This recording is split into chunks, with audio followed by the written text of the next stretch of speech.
मी देवेंद्र सरिता गंगाधरराव फडणवीस ईश्वर साक्ष शपथ घेतो की कायद्याद्वारे स्थापित झाले आहे अशा भारताच्या संविधानाबद्दल मी खरी श्रद्धा व निष्ठा बाळगेन।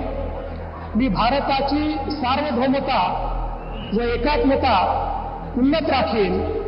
मी महाराष्ट्र राज्याचा मुख्यमंत्री म्हणून माझी कामे निष्ठापूर्वक व सत्सद विवेक बुद्धीने पार पाडेन आणि संविधान व कायदा यानुसार सर्व कडेच्या लोकांना मी निर्भयपणे व निपक्षपातीपणे तसेच कोणाच्याही विषयी ममत्व भाव किंवा आकस न बाळगता न्याय वागणूक देईन। मी देवेंद्र सरिता गंगाधरराव फडणवीस